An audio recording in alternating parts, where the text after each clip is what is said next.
Hello everybody, my name is Julian Taylor and today I'm going to be talking about the Eurozone debt crisis. So the agenda for today, we're going to go through the timeline. The Eurozone debt crisis began in 2008, 2009 and it's still going on to this day. So we'll go through that and I'm going to go through a background of what it is and how it came about, the causes. We're going to look at Greece in detail because that was one of the first countries that kind of went way into debt and caused the biggest problems.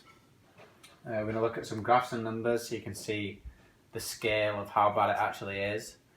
And then cost to society / benefits, it's not really benefits, but we'll talk about the costs to society, and then the solutions, or the proposed solutions, and then works cited.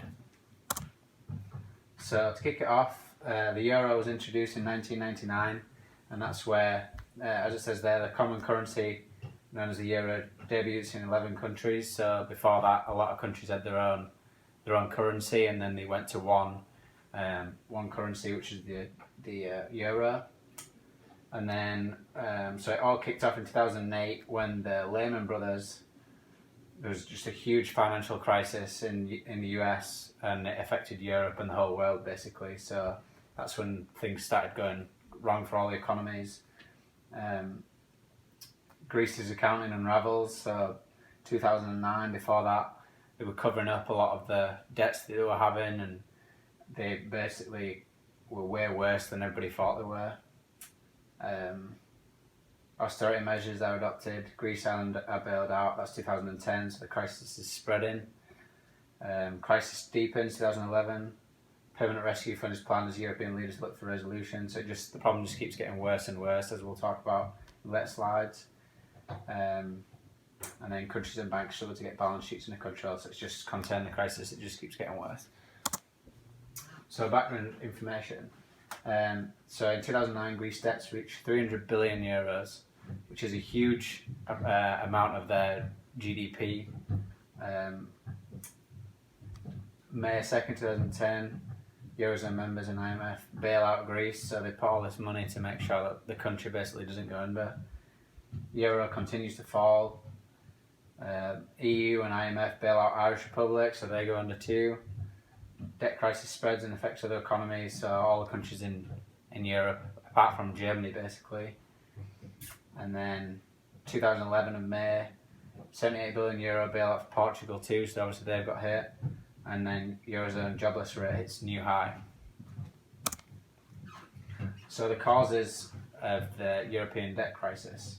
So the first one is easy credit conditions from 2002 to 2008. This kind of ties in with the Lehman Brothers whole thing.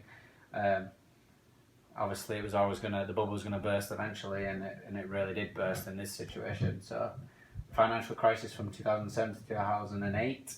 The whole economy of the US mainly, but the planet basically, the whole world went way downhill. A Great Recession. Obviously, it's going to cause countries to go into debt, and it just got worse in this situation.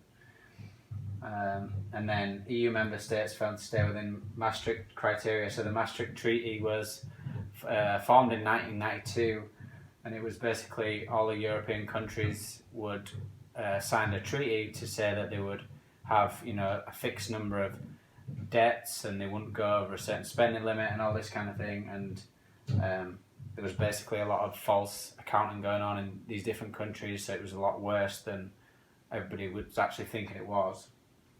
So countries masking their deficit and debt levels, so that's what they were doing. Instead of going through the Maastricht Treaty and actually obeying the rules, they were covering up the deficits and debt levels. So Greece was hit the worst probably out of anybody. That's during the crisis of 2007 to 2008. The main industries were shipping and tourism, so they were very sensitive to falls in the economy. So obviously they lost a lot of the income from tourism and shipping, mainly tourism. So they just basically were not doing good at all. So, and then Standard & Poor's slashes Greece's sovereign debt rating. So they slash it to BB plus or junk, fearing a default, which it was going to default unless the IMF and all these different banks stepped in, which we'll talk about in the next slide. But the stock markets worldwide, euro currency declined massively, and Greece basically they couldn't, nobody wanted to buy any of the stock, and they just kept going downhill massively, basically.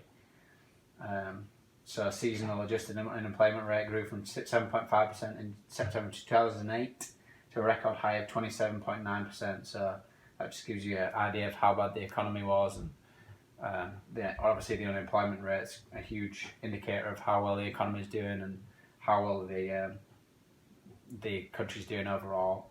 Total public debt is over 320 billion euros. That's in 2015. It was more than that. So here's a graph.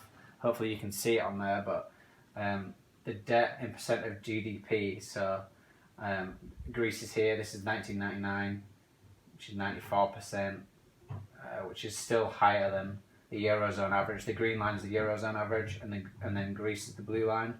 Greece goes way up to 183% in 2015. So it's just, as you can see, it just rockets way up, and then that's 2011. They probably had the bailout then, so it goes down and just keeps going up and up and up. So creditors of Greece. So basically, these are the people who are holding the debt for Greece. So you've got ECB, which is the European Central Bank, European Union, Greek public funds, foreign state funds, IMF, which is International Monetary Fund, a bunch of banks here. There's loads of banks on there, which they're all holding the debt, and without them, the country would have gone under and had to, well, it would have default, which that would have been even worse, which we'll talk about that in 2 slides later. And then this is it in 2015. So EFSF is the European Financial Stability Fund, and they hold 131 billion euros. So that's obviously they've come in, they stepped in. That was created to help these countries out, to make sure they didn't collapse. So cost to society. So other countries that have been affected, and these countries have been required a bailout. Ireland, Portugal, Spain and Cyprus were just some of them.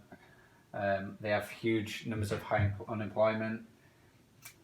Spain was 16.1% unemployment rate, and the debt is 98.3% of GDP, and that's of March 2018. So these countries still have really poor economies, and they've still not recovered from this crisis. The European banks' losses approaching 1 trillion euros, that's a lot of euros, obviously. Huge debt, higher unemployment rates and poverty rates, just because the economies are struggling so bad.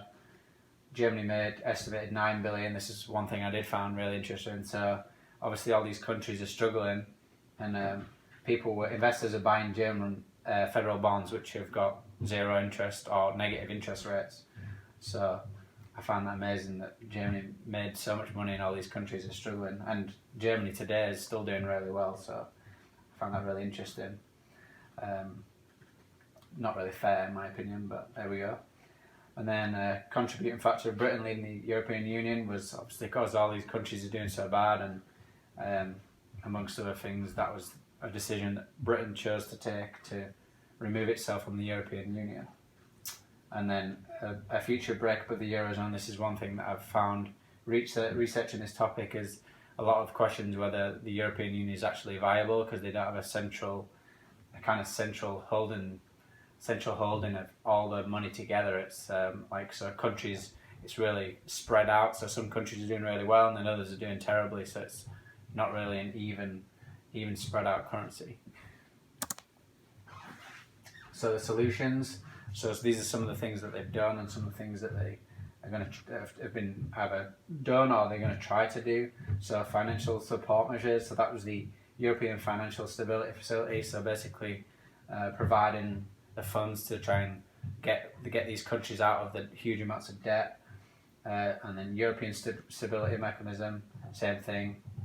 ECB, so that's European Central Bank, lowered interest rates and provided cheap loans, try and boost the economy and again lessen the debt. So this was an option, was to default Greece from the European Union, which what I read said it was a terrible option because it would cause hyperinflation in Greece and the whole economy would just go way downhill.